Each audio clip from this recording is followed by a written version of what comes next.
আজকে এই গাইঘাটা ঠাকুরনগর এলাকায় বাংলা পক্ষের এই সভায়, যেখানে অগণিত মতুয়া সম্প্রদায়ের মানুষ, অগণিত নমশূদ্র সম্প্রদায়ের মানুষ, অগণিত পূর্ববঙ্গ থেকে আসা, দেশভাগের ক্ষত বুকে নিয়ে আসা সকল হিন্দু বাঙালিকে জানাই রক্তজবা শুভেচ্ছা। আজকে আমি আমার আগের বক্তারা যেরকম যা করেছে আমিও তাই করব। আমরা এক জিনিস করে যাব, আমরা বাঙালিকে কাগজ দেখাবো, আমরা দিল্লিকে কাগজ দেখাবো না। বাংলা পক্ষ বাঙালিকে কাগজ দেখাবে। আর আমরা জানি বাংলা পক্ষ যখন বাঙালিকে কাগজ দেখাবে, বাঙালি দিল্লিকে কাগজ দেখাবে না, কারণ বাঙালি তখন বুঝে যাচ্ছে যে দিল্লি গুজরাট এরা বাঙালির জন্য এক মারণ ফাঁদ পেতেছে। অনেকের অনেক প্রশ্ন, বাংলাদেশের কাগজ দিতে হবে কি হবে না, নিজেকে বাংলাদেশি ঘোষণা করতে হবে কি হবে না এই সিএ আইনে, তাই তো? এবং বড় বড় সব চ্যানেল আছে যারা, বুঝতেই পারছেন, এগুলো বাঙালির শত্রুদের চোঙা, এগুলো একটারও মালিক বাঙালি না। যারা এই বাংলার মাটিকে আসলে খালি করতে চায়, বাঙালি শূন্য করে দিতে চায়, যাতে তারা যেরম ভাবে কলকাতা শহর, আসানসোল, শিলিগুড়ি সব দখল করে নিয়েছে, আস্তে আস্তে তারা সীমান্ত অব্দি দখল করে নেবে। আবার তার মধ্যেই যেহেতু তারা যা বলছে তার কথায় কিছু জন নাচছে, তারা ভাবছে কেউ না মুসলমান খালি করে দেবে। আবার কিছু বাঙালি, লজ্জার কথা, এরকম তৈরি হয়েছে, ঘটির কথা বলছি, আমি নিজে ঘটি হই, তারা ভাবছে বাঙালগুলোকে খালি করে দেওয়া যাবে। আমি এই মঞ্চ থেকে ঘটিদেরও বলতে চাই, এর মধ্যে তোমার জন্য খুব খারাপ খবর আছে, ঠিক আছে? গুরুচাঁদ ঠাকুর বলেছিলেন, শিক্ষা যদি পাও কাকে ডরাও, কার কাছে চাও ভিক্ষা। কথাটার মানে বুঝুন, যে আপনার যদি শিক্ষা থাকে, আপনার যদি বোধ থাকে, আপনার যদি এই কাগজ যা সরকার, কেন্দ্রীয় সরকার প্রকাশিত করেছে এই 11 তারিখ সিএ রুলস হিসেবে, এটা পড়ে বোঝার ক্ষমতা থাকে, এবং এই পড়ে বোঝার ক্ষমতা তৈরি করার জন্য হরিচাঁদ, গুরুচাঁদ এবং পিয়ার ঠাকুর চিরকাল সংগ্রাম করে গেছেন। ওনারা বলেছেন, খেতে যদি পাও বা না পাও, ছেলে পিলেকে পড়াও, তাদেরই অমর বাণী। একবার যদি বুঝে যাও, তখন কারুর কার্ড বানাতে হবে না, কার্ড বিলি করা হচ্ছে, তাদের সইতে নাকি হয়ে যাবে, তাই না? ওইটাই গুরুচাঁদ ঠাকুর বলে গেছেন, শিক্ষা যদি পাও কারে ডরাও, কোন দিল্লি গুজরাটকে ডরাতে হবে না। কার কাছে চাও ভিক্ষা? কোন শান্তনু ঠাকুরের কাছে, সুব্রত ঠাকুরের কাছে গিয়ে কোন কার্ড ভিক্ষে চাইতে হবে না, লাইন লাগাতে হবে না। আমি খুব স্পষ্ট ভাবে এই আইনের কাগজগুলি পর দেখাবো। প্রথমে এই সিএ তো আজ থেকে ওরা পেঁয়াজ প্রচার করছে না, বেশ কয়েক বছর হলো। এই করে একটা কি 19-এর ভোট করিয়েছে, এই করে একটা 21-এর ভোট করিয়েছে, এই করে 24-এর ভোটটা করার প্ল্যান আছে, তাই তো অনেকদিন চলছে বাঙালিকে নিয়েই মস্করা। এই হচ্ছে সেই আইন যেটা 2019 সালে পাস হয়েছে, সিএ আইন। এই আইন তারা 2019 সালে পাস করেছিল। যে কোনো আইন সেটা বলবৎ কিভাবে হবে সেইটা আইনের পরে একটা আইনের নিয়মাবলী বেরোয়, সেটা আইনের পরে বেরোয়। আইনটা আগে সংসদে পাশ হয় বা বিধানসভায় পাশ হয়, লোকসভা বা বিধানসভায়, তারপরে সে আইনের নিয়মাবলীগুলো হয়। যেরকম একটা উদাহরণ দিচ্ছি, ধরুন স্বাস্থ্যসাথী স্কিম, এটা বিধানসভায় একটা আইন হয়ে পাশ হলো, কিন্তু এই স্বাস্থ্যসাথী স্কিমে কে অ্যাপ্লাই করতে পারবে, কিভাবে অ্যাপ্লাই করতে পারবে, কার কাছে অ্যাপ্লাই করতে হবে, কি কি জমা দিতে হবে, এটা হচ্ছে সেই স্বাস্থ্যসাথীর রুলস। বুঝা গেল? কেন বলছি? কারণ এটা আপনারা করেছেন। একই রকম সিএ আইন যখন পাশ হলো, যারা নাকি নাগরিকদের আবার নাগরিক বানাবে, সব আসছি, তার নিয়মগুলো কি? আইনটা সঙ্গে সঙ্গে চলে আসার কথা, নিয়মগুলো না আসেনি। কেন আসেনি তার কারণও বলছি। প্রথমে ওরা কি কারণ বলেছিল বলি, আর তারপরে আমি আসল কারণ বলবো। প্রথমে বলল করোনা, করোনায় সব হতে পারে, ভোট হতে পারে, দুইবার ভোট হয়ে গেল, নানা রাজ্যের বিধানসভার ভোট হয়ে গেল, এসবে আটকায়নি। হতে পারে ওদের টাইপিস্ট কম পড়েছিল, হতেই পারে। কেন্দ্রীয় সরকার 40টা পাতায় টাইপ করার লোক পাচ্ছিল না, হতেই পারে, তাই না? এতগুলো শব্দ, 40টা পাতা, এক একটা পাতায় 80টা করে শব্দ থাকলে 3200টা শব্দ বলতে পারতো আমাদের। এখনো যে কোনো মহকুমা আদালতের সামনে এর থেকে ডবল পাতা একদিনে টাইপ করে দেবে, এরকম বাঙালি টাইপিস্ট মজুদ আছে, তাই না? তো করোনা তো গেল, তারপরেও হয় না, তাই না? আর এইখানে মাঝে মাঝে তখন আসতো, আর তখন মিডিয়াতে দেবে কি দেবে না, বলবে কি বলবে না, প্রতিবার উৎকণ্ঠা, তাই তো? এখন যখন এই আইনটি এলো, কখন এলো? এমন একটা সময় এলো যে এই আইনটা করে এরপরে যদি কেউ অ্যাপ্লাই করে তার হালটা কি হবে এটা যেন ভোটের আগে না বোঝা যায়। আজ থেকে 1 বছর আগে যদি এই আইনটা আনতো, ফয়সলা হয়ে যেত, স্পষ্ট হয়ে যেত, তাই না? এই যে এতগুলো কথা আমরা বলছি, এগুলো সত্য না মিথ্যা সব বেরিয়ে যেত। তাই কখন আনলো? যে তালে গলে একটু বার করে দেওয়া যায়, যদি তালে গলে এখন ঘেটে দাও, এলোমেলো করে দে, মা লুটে পুটে খায়, একটা কথা আছে না, একদম সেই জিনিস। কিন্তু ভাই, আমরা সুভাষের জাতি, আমরা রামমোহন রায়ের জাতি, আমরা চিত্তরঞ্জন দাসের জাতি, আমরা রবীন্দ্র নজরুলের জাতি, আমরা হরিচাঁদ গুরুচাঁদের জাতি। আমাদের মাথা গোলানো সম্ভব না। আমরা হচ্ছে সেই জাতি যার বড় বড় মানুষেরা কি বলে গেছে, শিক্ষা যদি পাও কারে ডরাও, কার দ্বারে চাও ভিক্ষা। খুব স্পষ্ট কথা। আমি শিক্ষিত, আমাদের মধ্যে কেউ কেউ শিক্ষিত, কেউ কেউ শিক্ষিত নয়। শিক্ষিত মানে আমি বলছি যে একখানে এই জিনিসটা পড়ে এর মানে বার করা। তাই প্রতিটি বাঙালির কাছে আমি ব্যাপারটা শুরু করার আগে একবার বলে দিতে চাই, এইটা কিন্তু ভাই তোমারও দায়িত্ব। যে গোবরডাঙ্গা কলেজে পড়ো, যে গাইঘাটা স্কুলে পড়ো, অনেক বছর ইংরেজি শিখেছ, এই জিনিসটা পড়তে পারো, বাপকে বোঝাও, মাকে বোঝাও, পাড়ায় বোঝাও।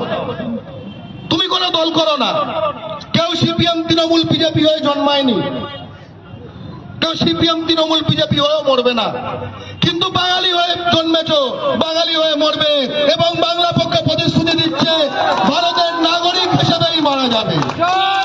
খুব স্পষ্ট কথা, কেউ বেদখল করতে পারবে না। প্রথমে হলো 2019-এ পাশ করা আইন, এইটা আমি আপাতত পাশে রাখলাম। তবুও এর মধ্যে একটা ভয়ঙ্কর জিনিস আছে, সেটা পরে আসছে। সেটা বলা আছে এর মাধ্যমে কারা কারা আবেদন করতে পারবে, তার শেষ তারিখটা কবে? শেষ তারিখটা হচ্ছে 31শে ডিসেম্বর 2014। কবে? 31শে ডিসেম্বর 2014। এরপরে পূর্ববঙ্গ থেকে কোন হিন্দু বাঙালি যদি নিপীড়িত হয় এখানে আর আসতে পারবে না। এই আইনটার মানে তাই। 2014 তো অনেক পরে আমরা দেখলাম দুর্গাপুজোর সময় রক্তাক্ত শারদ হলো, বাংলা পক্ষ পথে নেমে প্রতিবাদ করেছে। তখন যারা এই আইনের এই স্বরূপ জানতো না, এই আইনটাও পড়ে দেখেনি, সিএ রুলসও পড়ে দেখেনি, তারা বলল এই যে রক্তাক্ত শারদ, এই জন্য সিএ চাই। আমি বললাম যাতে এই রক্তাক্ত শারদের বলিরা না ঢুকতে পারে তার জন্য সিএ স্পষ্ট করে লেখা আছে 31শে ডিসেম্বর 2014 পরে কেউ ঢুকতে পারবে না। 2 দিন আগে আর প্লাস চ্যানেলে আমি বাংলা পক্ষের প্রতিনিধি হিসেবে ছিলাম এবং বিজেপির একজন প্রতিনিধি ছিল। তখন আমি এই বিষয়টা তুললাম, বললাম কেন 31শে ডিসেম্বর 2014 পরে কাউকে তুমি ভারতীয় নাগরিক মানবে না? যারা ওপার থেকে সংখ্যালঘু যারা নিপীড়িত হয়ে চলে এসেছে। তখন সে বলল এত লোক নেওয়া যাবে না। বাংলা পক্ষ তখন টিভিতে ঘোষণা করেছে, আমি প্রতিনিধি হিসেবে, এই পৃথিবী যতদিন থাকবে তার শেষ দিন পর্যন্ত পূর্ববঙ্গের হিন্দু বাঙালি যদি নিপীড়িত হয় পশ্চিমবঙ্গ তার শেষ ঠিকানা। খুব স্পষ্ট। যদি 5 জন আসে 5 জন, যদি 1 কোটি আসে 1 কোটি। স্পষ্ট কথা। এবার আসি মূল আইনে। আইনটা তো দেখালাম, আইনের নিয়মে যেগুলো আমার পূর্ববর্তী বক্তারা বলেছেন, আমি আরেকবার আমার মতো করে বলবো। এই হচ্ছে সেই আইন। এই আইনের এই কাগজ, ছাপা কাগজ কোত্থেকে পেলাম? ভারতের স্বরাষ্ট্র মন্ত্রকের ওয়েবসাইট থেকে, অর্থাৎ অমিত শাহর যে মন্ত্রকের মন্ত্রী তার ওয়েবসাইট থেকে। এটা আপনিও পেতে পারেন, হাতে মোবাইল আছে, পেয়ে যাবেন চাইলেই। আমার কথা বিশ্বাস করতে হবে না, আমি কোনো ভগবান নই, আমি কোনো ঈশ্বরের দূত নই, তাই না?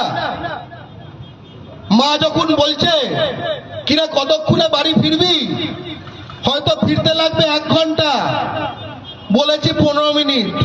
জীবনে মিথ্যে কথা আমিও বলেছি, তাই আমার কথা বিশ্বাস করতে হবে না, কাগজে লেখা যা রয়েছে সেটা বিশ্বাস করবেন। আমি এটা পড়ব, যদি মনে হয় এই কাগজ আসলে সেই কাগজ নয়, তাহলে নিজে সেই কাগজ পড়বেন। এইখানে এই লাইনগুলো থাকছে, নিজেরা মিলিয়ে নেবেন লাইন বাই লাইন। প্রথম প্রশ্ন, কে কে আবেদন করতে পারবেন? কাকে আবেদন করতে হবে? বলা হচ্ছে 71, এর মধ্যে এরকম কোনো কথা লেখা নেই। বেচারি সুচিত্রা সেন বাংলাদেশি হয়েই মারা গেল বোধহয় পশ্চিমবঙ্গে। অমর্ত্য সেন বোধহয় এখনো ভারতের নাগরিক না হয়ে নোবেল প্রাইজটা জিতে নিয়ে চলে এলেন। এর মানেটা তাই। আজ থেকে 4 বছর আগে অমিত শাহ একটা ভাষণ দিয়েছিলেন, কেউ কিন্তু মন দিয়ে খোঁজেনি, আমরা তখন তাই নিয়ে প্রতিবাদ জানিয়েছিলাম। অমিত শাহ কিন্তু এর অনেক আগেই ক্লিয়ার করে দিয়েছেন।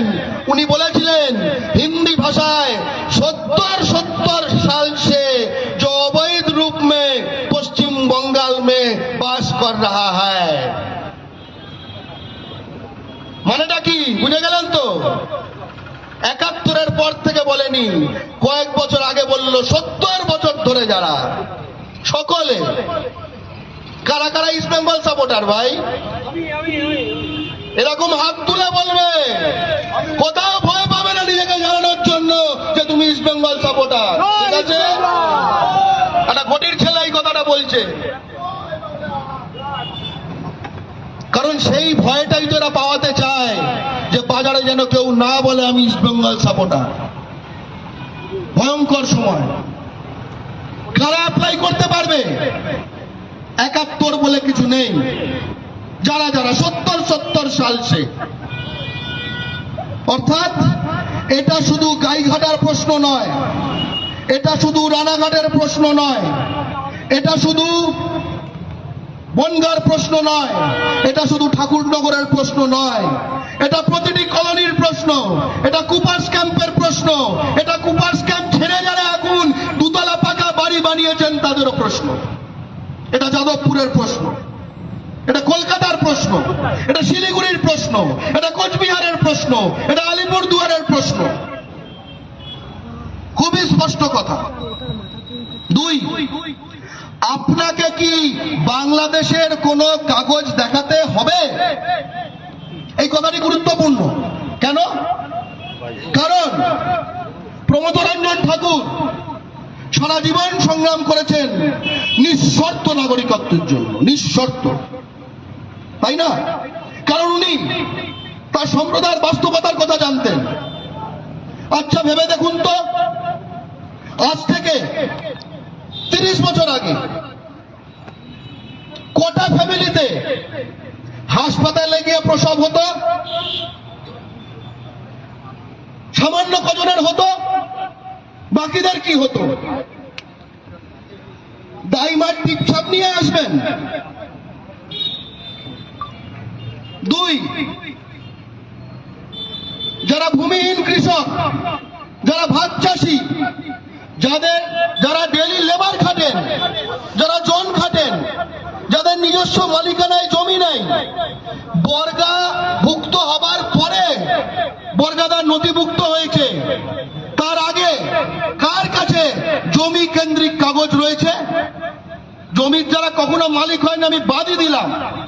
এছাড়াও 3 নম্বর, কদিন আগে আমি ফেসবুকে একটা রিল দেখলাম। রিলটা দেখে আমার মনটা ভরে উঠলো। একটা বাচ্চা মেয়ে, 18 বছর, 19 বছর, 17 বছর বয়স হবে, সে, তার বাবা এবং মা, তারা একটা খাটের উপরেই বসে রয়েছে। ঘরটা সবে পাকা করা হয়েছে, বোঝা যাচ্ছে। পারিবারিক অবস্থা আর্থসামাজিক ভাবে দুর্বল। সে একটা মুখে যে তার একটা যখন হেসে বলল তার মাকে বাবাকে একসাথে, ওটারই রিল, বোধহয় অন্য বোন ভিডিও করছিল, বলল বাবা তোমার মেয়ে কাল কলেজে যাবে। সেই পরিবারের বাপ মার কথা ভেবে দেখুন। তার বাপ মা কি স্কুলে গেছে, কলেজে গেছে? ওই যে মুখে যে আলোটা, ওই আলোটাই তো আমরা আরো উজ্জ্বল করতে চাই। আমরা চাই ওই বাবা বা মা নিজের না থাকা কাগজ যেন খুঁড়ে না ফেলে এই মেয়ে। আর যে মেয়েটা, তার অন্য মেয়েটা যে ভিডিও করছিল, তার শিক্ষার কথা ভাবুক, নিজের ব্যবসাটা বাড়ানোর কথা ভাবুক, নিজের মাটিতে যে বাড়ি বানিয়েছে সেখানে আরেকটা ঘর তুলতে পারবে কিনা, যে দেয়ালটা এখনো কাঁচা আছে সেই দেয়ালটা পাকা করতে পারবে কিনা, সেই কথা ভাবুক। তার নাগরিকত্ব নিয়ে আজকে টান পড়ছে। ওই পরিবারের কথা ভাবুন তো। অর্থাৎ শিক্ষার কাগজও অধিকাংশের কাছে, ভারত, বাংলাদেশ, পাকিস্তান যেখানেই হোক, 30, 35, 40 বছর আগে কারোর কাছে ছিল না। তেমন ছিল কজনের কাছে? আমার কথা বলছি, আমার বাপ ঠাকুরদা কলকাতায় আছে 100 বছর ধরে, সব আছে, কিন্তু আমাকে দিয়ে তো হবে না, তাহলে আমরাই পাবো। এটা তো কথা হলো না। কি কি ডকুমেন্ট লাগবে? এই রুলসের 3 নম্বর পাতায় একদম ওপরে দেওয়া রয়েছে, পরপর বলে যাচ্ছি। আমি আর পাকিস্তান আফগানিস্তানটা বলছি না, ওটা আমাদের ক্ষেত্রে খুব একটা প্রাসঙ্গিক না। পাকিস্তানটা আবার প্রাসঙ্গিক হতেও পারে, কারণ 70 বছর টেনে দিয়েছে এখন। পাসপোর্টের কপি ইস্যু করা বাংলাদেশের অথবা পাকিস্তানের, বার্থ সার্টিফিকেট সরকারের দ্বারা ইস্যু করা পাকিস্তান বা বাংলাদেশের, স্কুল বা বিশ্ববিদ্যালয়ের ইস্যু করা সার্টিফিকেট পাকিস্তান বা বাংলাদেশের, সরকারি আধিকারিক, সরকারি এজেন্সি ইস্যু করা পাকিস্তান বা বাংলাদেশের, লাইসেন্স ইস্যু করা পাকিস্তান বা বাংলাদেশের, জমির দলিল ভাড়াটি কাগজ পাকিস্তান বা বাংলাদেশের,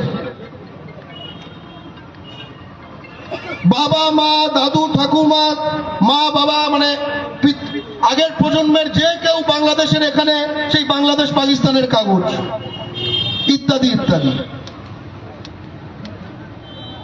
ভেবে দেখুন তো কজন পাবেন? এক কাপড়ে যারা রাতের অন্ধকারে চলে আসতে বাধ্য হয়েছে, তারপরে ঝড় জল ঝাপটা এক জায়গায় ঠাই, সেখান থেকে মুখ মানে লজ্জা সেটাকে গিলে নিয়ে কেউ কেউ নিজের বেয়ানের বাড়িতে গিয়ে থাকতে বাধ্য হয়েছে। এপারে যদি চলে আসে, অনেক পরিবার জানবেন এটা কতটা নিজেকে ছোট হতে হয় এর জন্য। তারপরে নিজেরা একটা কিছু করেছেন, হোগলার বাড়ি, তারপরে হোগলার ঘর থেকে একটা কিছু, তারপরে পাকা বাড়ি। এই পুরো যাত্রার পরে আপনাকে বলছে বাংলাদেশ পাকিস্তান দেখাও।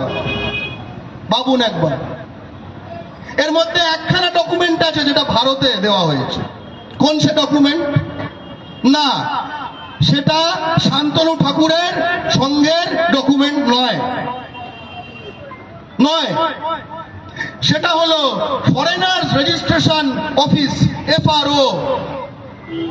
সেখানে আপনি যখন ঢুকেছিলেন তখন যদি নাম লিখিয়ে থাকেন, কলকাতায় আছে অফিসটা, সেখানে হলে সেই ভারতের একমাত্র সেই কাগজটা গ্রাহ্য হবে। এবং 2014 পর্যন্ত 132 জন পশ্চিমবঙ্গে থাকা মানুষ মাত্র ঢোকার সময় ওইভাবে এসেছিলেন। কেন এত কম সংখ্যা? তার কারণ আপনারা তো নিজের মাটিতেই এসেছেন, আপনারা তো মিশে গেছেন, আপনাদের তো আলাদা করা যায় না, আপনাদের তো আলাদা করে দাগ করতে হয়নি নিজের মাথায়। বিদেশি, বাংলাদেশি, অনুপ্রবেশকারী, বেআইনি এগুলো লিখতে হয়নি। তার কারণ আপনারা আমরা পশ্চিমবঙ্গের যারা আমরা রয়েছি এপারের এবং পূর্ববঙ্গ থেকে যারা নিপীড়িত হয়ে এসছেন, আপনারা আমাদের রক্তের রক্ত, আপনারা আমাদের স্বজাতি। যারা কিন্তু সারা ভারতে প্রায় 30,000 এরকম ডকুমেন্ট কিন্তু দেওয়া হয়েছে। অন্যরা কারা এই প্রশ্ন জাগতে পারে। পাকিস্তানের সিন্ধু প্রদেশ, সেখান থেকে যারা আসছে ভারতে, তারা ঢুকছে রাজস্থান বা গুজরাটে, সেখানে তাদের স্বজাতি থাকে না। ওপার থেকে এসে এপারে বিধায়ক, MLA, MP, মন্ত্রী হয় না সেখানে, সেখানে ওই দাগ দিয়ে রেখে দেওয়া হয়।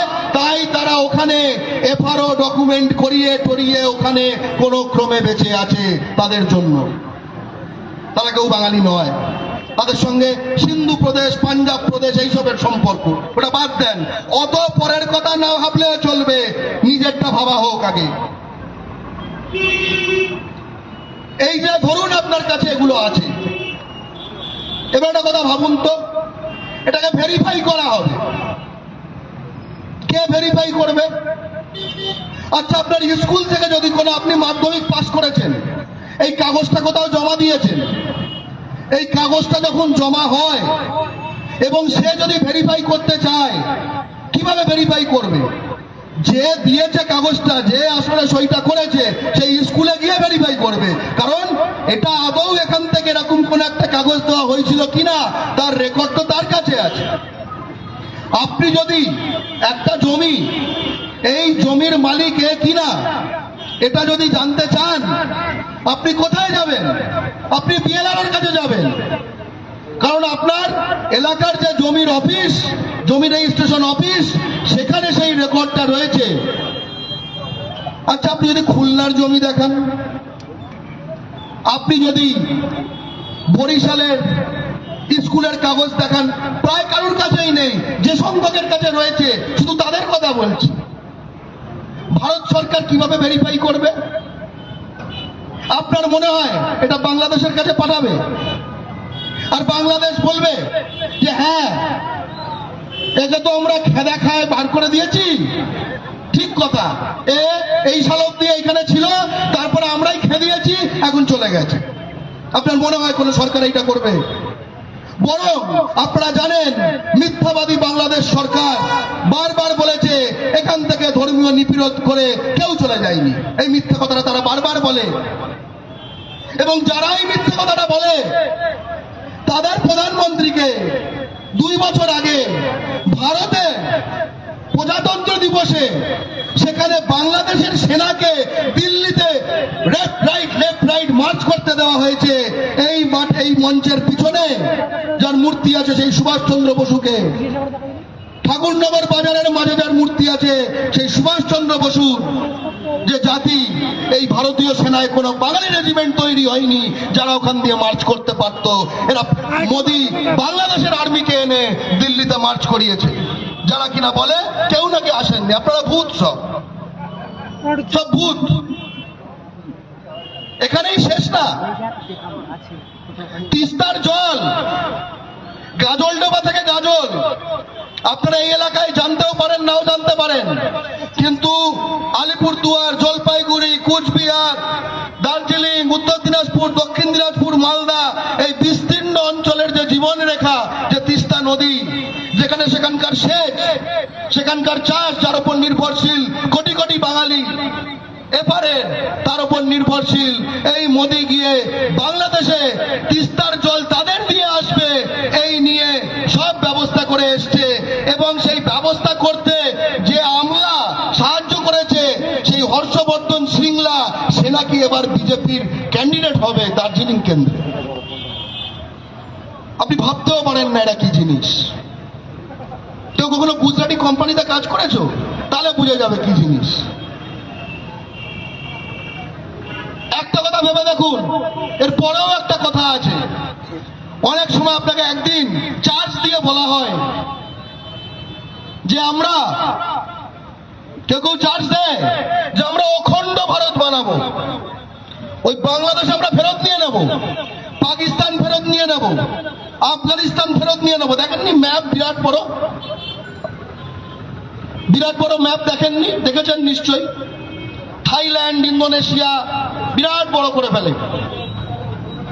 আপনি মনে মনে আছেন, মনে একটা সকলের ইচ্ছা থাকে, ইচ্ছা আমারও আছে যে 1947-এ আমাদের এই দেশ থেকে যে অংশগুলোকে খণ্ড বিখণ্ড করে দেওয়া হয়েছে সেগুলো ফেরত আসুক, এই ইচ্ছা কার না থাকে। কিন্তু বাস্তবে কি, অখণ্ড ভারত যারা বলে তারাই 2016 সালে এই পশ্চিমবঙ্গে 10,000 একর জমি খণ্ডন করে কেটে নিয়ে বাংলাদেশকে দিয়ে দিয়েছে। আপনি জানতেন? রিপাবলিকে বলেছে, আনন্দতে বলেছে, টিভি 9-এ বলেছে, 24 ঘন্টায় বলেছে, বলবে না কারণ ওরা বাঙালির শত্রু। বাংলা পক্ষ সোচ্চারে বলবে কারণ বাংলা পক্ষ বাঙালির বন্ধু। খুব স্পষ্ট দেখাচ্ছে অখণ্ড ভারত কেটে পশ্চিমবঙ্গের এলাকা দিয়ে দিচ্ছে বাংলাদেশে। ভোটের আগে নোয়াখালী, ভোটের পরে তিস্তা খালি। ভেবে দেখুন, এত কথা বললাম তার একটাই কারণ, এই বাংলাদেশের নাগরিক আপনাকে ঘোষণা করতে হবে কি হবে না। একটা কথা বলা হচ্ছে, এটা নাগরিকত্ব দেওয়ার আইন, এটা নাগরিকত্ব কেড়ে নেওয়ার আইন নয়। তাহলে আপনি যার এখানে আধার আছে, রেশন কার্ড আছে, ভোটার কার্ড আছে, সব আছে, আপনি হঠাৎ নিজেকে বেনাগরিক ঘোষণা করবেন? আবার কি করতে হবে এই আইনে স্পষ্ট করে যে কোন ফরম্যাটে আপনি অ্যাপ্লাই করবেন, সে হলফনামার ফরম্যাটও দেওয়া আছে। কি বলছে? দ্যাট আই অ্যাম এ পাকিস্তানি और বাংলাদেশি ন্যাশনাল। আমি নাকি পাকিস্তান অথবা বাংলাদেশের নাগরিক, আমি হিন্দু, শিখ, বৌদ্ধ, জৈন, পার্সি, খ্রিস্টান এর এই সম্প্রদায়, এবং এই আমার ভারতে ঢোকার ডেট, এবং থাকছি আপাতত এইখানে। মানে কি, আপনি নিজেকে বাংলাদেশি ঘোষণা করলেন, মানে বেনাগরিক, বলে দিলেন এই তারিখে ঢুকেছি, আর এটাও বলে দিলেন যে আমাকে এইখানে পাওয়া যাবে। হ্যাঁ, রিসাইডিং অ্যাক্ট, ঠিকানা বলে দিলেন, নিজেকে বেনাগরিক ঘোষণা করলেন, এবং এই কাগজ এমন নয় যে এরকম ছাপা কাগজ যে আপনি কোথাও একখানা কোথাও স্থানীয় কোথাও পঞ্চায়েতে জমা করলেন, মনে হলে খুব ভুল হয়ে গেছে, দল বল নিয়ে সব জ্বালিয়ে পুড়িয়ে দিলেন। হবে না, এটা অনলাইন অ্যাপ্লিকেশন। ওইটা জমা পড়ে গেল, চিরতরের জন্য জমা পড়ে গেল, সরকারের খাতায় চিরতরের জন্য আপনি নিজের মাথায় এটা লিখে দিলেন। এরপরে যেটা আসছে, যেটা বলে দিয়েছি, বাংলাদেশের প্রতিষ্ঠান কেন, তারা তো কিছুই মানে না, আপনি আদৌ এসছেন তাই মানে না। এরপরে হচ্ছে আপনি কি নাগরিকত্ব পাবেন? ধরুন এইসব কাগজ টাগজ জমা দিলেন, আপনি ওই এফিডেভিটে জমা করে দিলেন, ভরসা নমা করে জমা দিয়ে দিলেন, ঠিক আছে, একদম বিশ্বাস করে জমা দিলেন। আইন কিন্তু বিশ্বাস বোঝে না, আইন বোঝে আইনের কাগজ, আইনের লেখাপত্র। অনেকে বলে না যে জেঠু কিন্তু মারা যাওয়ার আগে বলে গেছিল ওই আংটিটা আমায় দেবে। আপনি এটা কোর্টে গিয়ে বলতে পারবেন? হয়তো আমাদের মধ্যেই হয়, আমার পরিবারে হয়েছিল। ভাগাভাগি হচ্ছে যখন, যারা মানে আমার ঠাকুরদারা 7 ভাই, তার মধ্যে একজনের বলছে নাকি বৌমা পাবে একটা নাক ছাপি। এবার তখন বলছে যে আমার বউ নাক ছাপি পরে, অন্যের মতো নাক ছাপি পরে না, শোনাচ্ছিল। বুঝতে পারছেন তো, সব আমাদের মধ্যে আছে। কিন্তু এইরকম কথা কিন্তু কোনো আদালতে, কোনো আইনে কিন্তু গ্রাহ্য হবে না। কি হবে? 3 লেভেলে ভেরিফিকেশন হবে, এবং তারপরে আপনাকে নিজেকে যেতে হবে। ঢুকবেন তো বটে, বেরোবেন কি? হ্যাঁ, আজকাল তো সব দেখছি ঢুকছে বেরোচ্ছে না। ঢুকবেন তো বটে, বেরোবেন কি? সুখে থাকতে ভূতে কিলোনো বলে একটা কথা আছে বাংলা ভাষায়। আরেকটাও কথা আছে, বাঁশ কেন ঝাড়ে। ঠিক আছে, ভাবুন। এতেও যদি আপনার মনে হয় হ্যাঁ বলেছি আমি বাংলাদেশি, তা বলে কি ভারতের নাগরিকত্ব কেড়ে নেবে? শুধু কেড়ে নেবে নয়, আপনাকে দিয়ে বলিয়ে নেওয়া হচ্ছে যে হ্যাঁ কেড়ে নিতে পারে, এটা জেনে শুনে আমি অ্যাপ্লাই করছি। এই হচ্ছে সেই ভেরিফিকেশন। আই অ্যাম অ্যাওয়্যার, আমি জানি যে নাগরিকত্ব আইনে, আন্ডার সিটিজেনশিপ অ্যাক্ট, যদি আমি কিছু ভুয়া কিছু দিই বা কোনো কিছু চেপে যাই বা এদিক ওদিক কিছু লিখে দেই, এবং পরে যদি থাকে, বললাম সব কিন্তু ইন্টারনেটে চলে যাবে। এমন নয় যে পঞ্চায়েত অফিসে কাগজ জমা আছে, আপনার চেনা জানা আছে, এই কাগজ বদলে দিত, এটা ওটা ভুল হয়ে গেছে, কাগজটা বার করে নিত ফাইল থেকে, ওইসব হবে না। তখন যদি পরে পাওয়া যায়, তাহলে আমার ভারতীয় নাগরিকত্ব তুলে নেওয়া, নিয়ে নেওয়া হবে। আপনি নিজে লিখবেন, তলে সই আছে, আবার সই করে দেবেন। আপনি ভাবতে পারছেন? একটা কথা ভেবে দেখুন তো, স্পষ্ট কথা স্পষ্টভাবে বলা উচিত। আপনি এখানে আধার কার্ড করে ফেলেছেন, আপনি এখানে ভোটার কার্ড করে ফেলেছেন, আপনি এখানে রেশন কার্ড করে ফেলেছেন, কি বলেছেন? নিজেকে ভারতীয় বলেছেন, বেশ করেছেন। তার মানে আপনার মনে যদি কোনো দ্বন্দ্ব থেকে থাকে, কি করে হলাম ভারতীয়, আপনি কি বলেছেন? দেখা যাবে। একদম জয়মা বলে ভাষা তৈরি আমরা বলি না, করে ফেলেছেন। এই যে অনলাইনে জমা দিতে হবে বাংলাদেশের কাগজ, যদি অনেক উদ্বাস্তু হিন্দু বাঙালি এটা খেয়ে যায় যে না আধার কার্ডটা বাতিল করে দিচ্ছে, খুব একটা আমার দরকার, এটা ছাড়া জীবন চলছে না, এটা যদি অনেককে বুঝিয়ে ফেলতে পারে, কিন্তু অনেকের কাছে এইসব কাগজ নেই, তখন তারা মনে করতে পারে যে আসলটা তো আর দেখতে চাইছে না, অনলাইনে অ্যাপ্লিকেশন মানে স্ক্যান করে তুলে দিলেই তো হবে। অনেকে সব ফটোশপ করতে পারে, দিয়ে দেয় না ফটোশপ করে, মনে করতেই পারে। মানুষ যখন খুব দুর্বল হয়ে যায়, মানুষ যখন খুব ভয় পেয়ে যায়, তখন মানুষ অনেক কিছু করতে পারে। এই যে করে দিলেন, যদি সেটা ধরা পড়ে যায় তাহলে কিন্তু ওখানেও বাস এখানেও বাস। নিজেকে প্রথমে ঘোষণা করে দিয়েছেন বেনাগরিক, তারপরে এইসব জমা করেছেন আর তলায় সই করে দিয়েছেন যদি একটু এদিক ওদিক কিছু জমা পড়ে তাহলে আমি ভারতের নাগরিকও নই। কোথায় থাকবেন? বিএসএফ আছে আর বিডিআর আছে, তার মাঝে একটু জায়গা আছে, থাকবেন ওখানে? হ্যাঁ ভাবুন তো। এই এতগুলো যে কথা বললাম, অনেকের আপনার মনে হতে পারে আমাদের এই মঞ্চে পূর্ববঙ্গ থেকে যারা এসছেন পশ্চিমবঙ্গে এবং ভারতের নাগরিক এবং আমার মতো বাপ ঘটি মা বাঙাল, আবার বাপ মা দুই ঘটি, মানে এদেশীয় এবং ওপার থেকে আসা হিন্দু বাঙালি সকলে রয়েছেন এখানে। অনেকের মনে হতে পারে ভাই এত দরদ কেন, এত দরদ কিসে? তোমরা তো, তোমাদের তো কোনো সমস্যা না, তোমরা ওখান থেকে এখানে তোমাদের কোনো সমস্যা না, তোমরা মঞ্চ বেঁধে চোঙা ফুকে পতাকা লাগিয়ে প্রচার করছো, ধান্দাটা কি? প্রথমেই জানিয়ে দিই, বাংলা পক্ষ ভোটের ধান্দা করে না, আমরা ভোটে লড়ি না।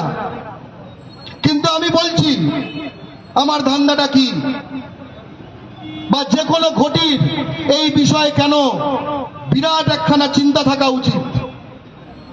এখানে যারা পূর্ববঙ্গীয় আছেন তারা শুধু উত্তর দেবেন আর অন্যরা নয়, ঠিক আছে? আপনার আধার কার্ড আছে? আপনার ভোটার কার্ড আছে? আপনার রেশন কার্ড আছে? এবার ভেবে দেখুন, পশ্চিমবঙ্গের ঘটি যারা এদেশীয়, তাদেরও তো ভাই পরিবারে সব আগে থেকে ডবল ডবল ডিগ্রি করে তো বসে নেই, তাদেরও কাগজ নেই, তাদেরও জন্ম সার্টিফিকেট নেই, বাড়িতে প্রসব হয়েছে, তাদেরও জমি জমা নাই থাকতে পারে। তাহলে এই তিন কাগজ থাকা সত্ত্বেও আপনি যদি বেনাগরিক হন, তাহলে ঘটি নাগরিক হলো কিভাবে? এটা যদি বেনাগরিকত্ব হয়ে যায়, পশ্চিমবঙ্গে কোনো বাঙালি নাগরিক নয়।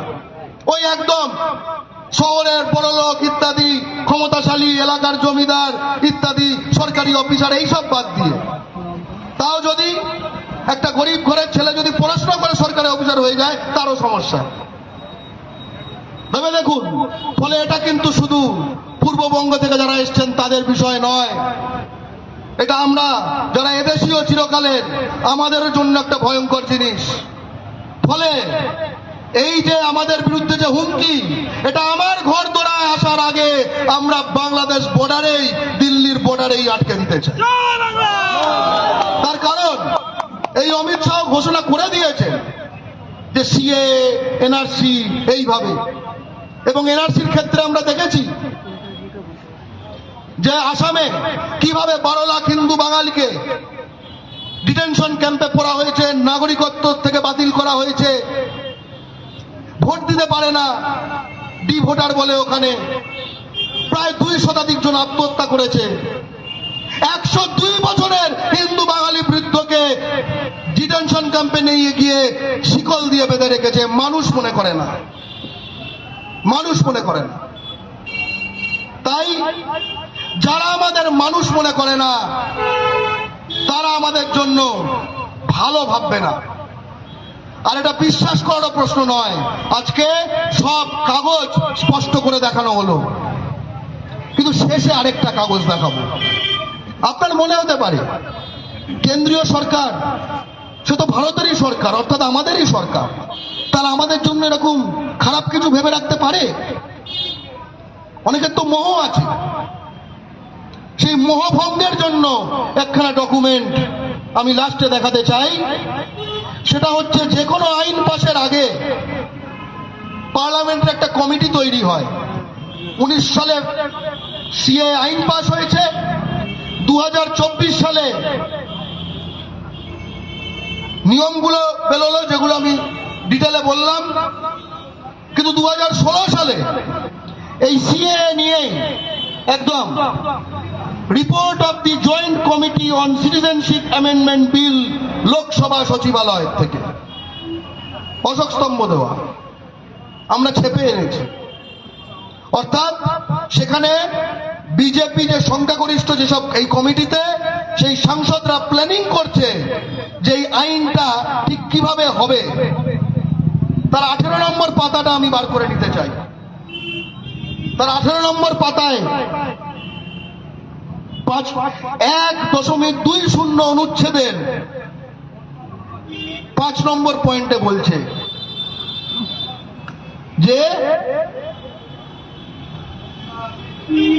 all non-Bengali speaking persons and all non-Muslims in Pakistan and Bangladesh may be made eligible for Indian citizenship.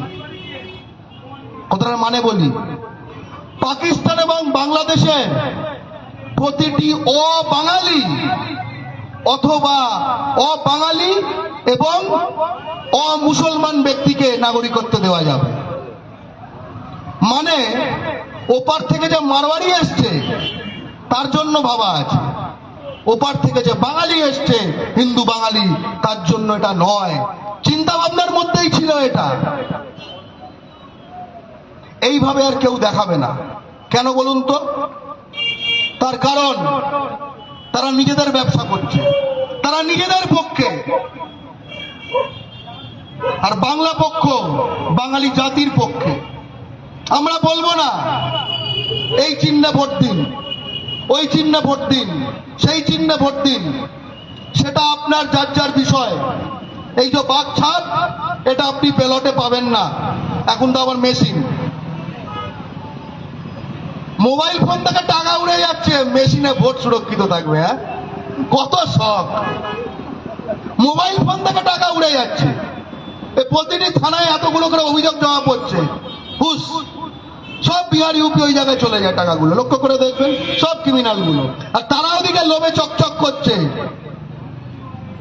এই বাঙালিরা, আপনারা এখানে যাদের যেটা ফেস করেন না, যেটা আপনাদের মুখোমুখি হতে হয় না, আমরা যারা শহরাঞ্চলে থাকি, এখন নানা জায়গায়, এখন আমরা পশ্চিমবঙ্গের মাটিতে, শিলিগুড়িতে, আসানসোলে, কলকাতায়, খড়গপুরে, রিষড়ায়, ভাটপাড়ায়, গঙ্গার দুপার জুড়ে, হাওড়ায় বাংলা ভাষায় কথা বললে আপনি বাংলাদেশি, এই কথাটা অহরহ হয়ে গেছে।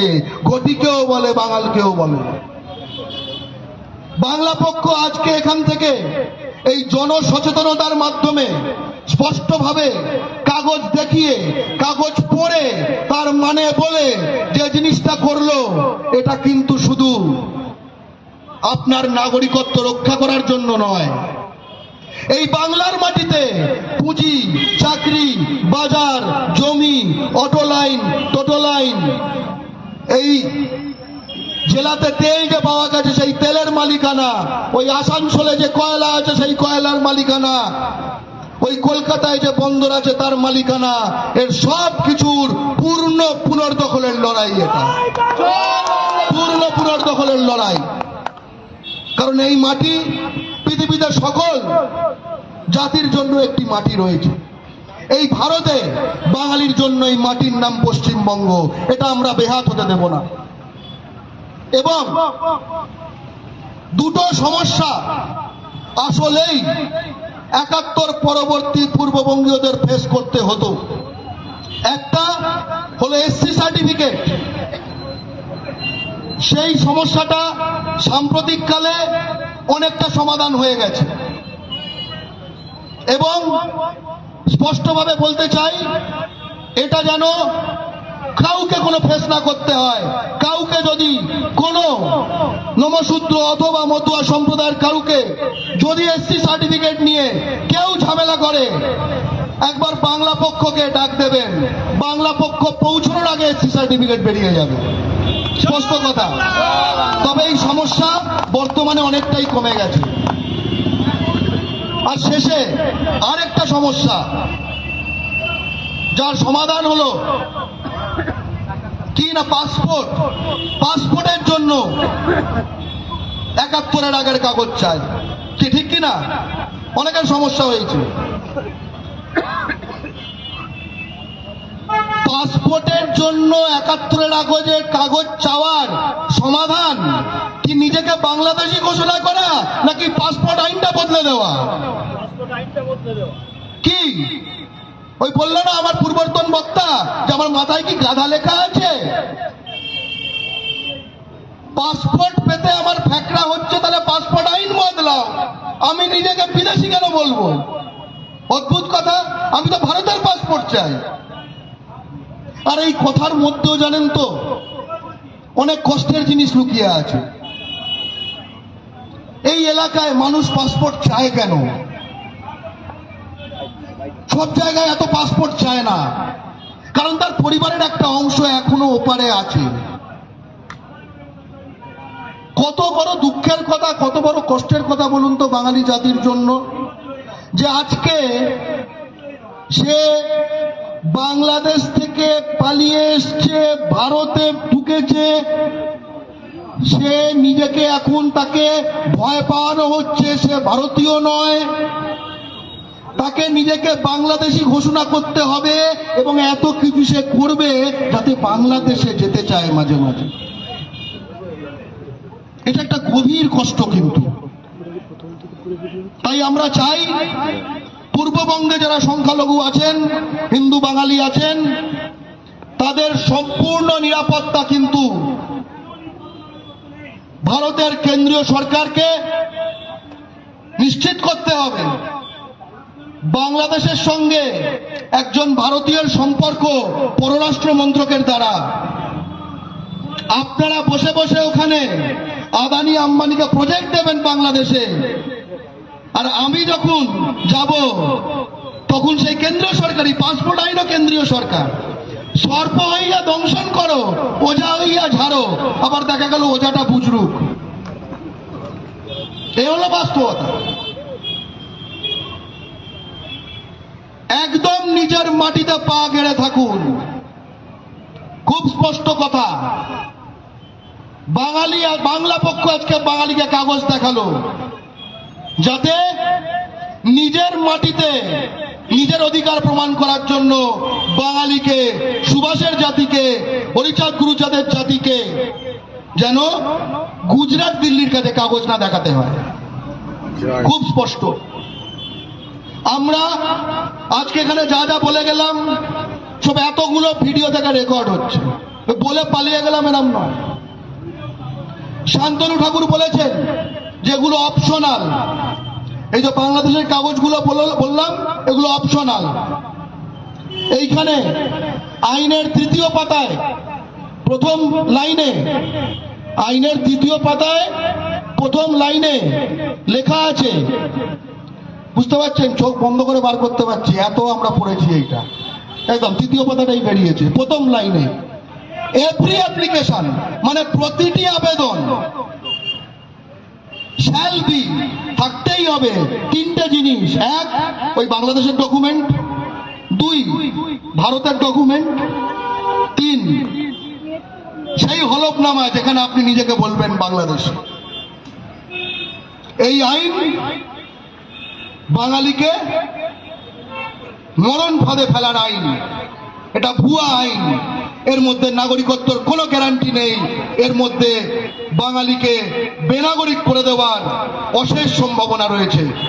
তাই নিজেরা ঐক্যবদ্ধ হন, দলের উপর ঐক্যবদ্ধ হন।